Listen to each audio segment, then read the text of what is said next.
Tuesday, January 12, 1926. 100 years ago. Bandits massacred 50 on Mexican train, burned many alive. Sparing foreigners, they showed no mercy to Mexicans. American survivor says, tells of wanton ferocity. Calling themselves rebels, they looted town, shot, murdered, then burned train. Troops sent in pursuit. Calles orders perpetrators of Saturday night outrage killed or captured. Mexico City, January 11th. Fully 50 persons were killed when bandits wrecked the Guadalajara-Mexico City passenger train near Uracuaro Saturday night. Most of the victims were Mexicans. Many were burned alive after the train had been looted and set on fire. An American named Johnson, who escaped, said the bandits spared foreigners but showed no mercy to Mexicans. They called themselves revolutionists and claimed they were fighting against Calles' government. The bandits stopped the train, forced the passengers from the coaches, robbed them, and then shot or knifed many who resisted. After looting the train, they set fire to the coaches, leaving the wounded inside. Federal troops were immediately dispatched in pursuit. President Calles ordered that the perpetrators be captured or killed. The train was attacked near Uracuaro, in the state of Michoacan. Telegraph wires were cut and the locomotive uncoupled. The engine crew escaped after the locomotive was derailed near Tinguintan. Many passengers camped all night in the wrecked town of Uracuaro. Some walked to Guadalajara. Mrs. Johnson and her husband reached safety after great hardship. I heard the bandits shout, "We are not bandits, we are revolutionists." I asked one of them, "Whom are you rebelling against?" He answered, "Calles." You watch developments. The guards were killed in the first attack, and the passengers were too fearful to resist. From Guadalajara, it is reported that an unknown number of bandits boarded the train as passengers. When near Uracuaro station, they locked the doors of all the coaches, slit the throats of the train guards, or shot them as they slept, and systematically knifed or shot most of the train crew.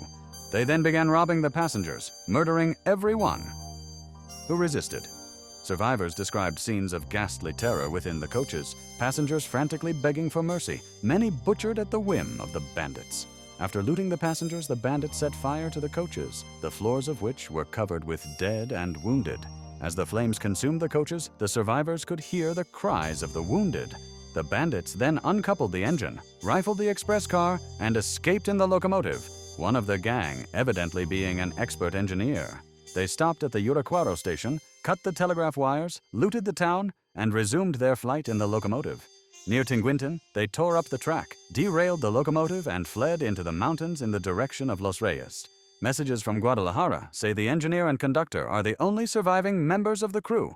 The engineer was captured and forced at pistol point to assist the bandits' escape.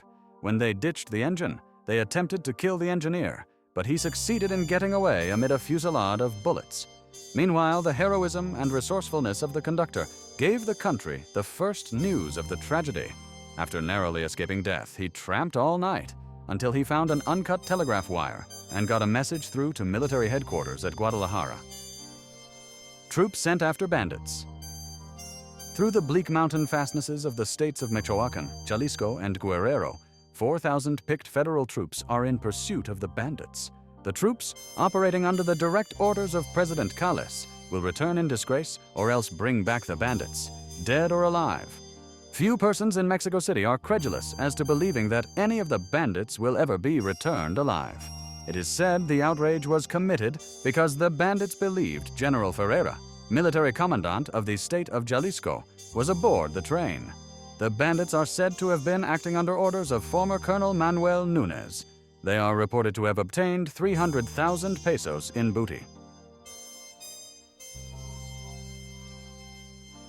Rent law renewal urged, with rooms at $20 exempt here. Housing Commission advises the legislature to extend them to June 1927. Tenements are condemned. Lax administration blamed for worst conditions in 20 years. Calls courts too lenient. Report scores them if new. No need in protection.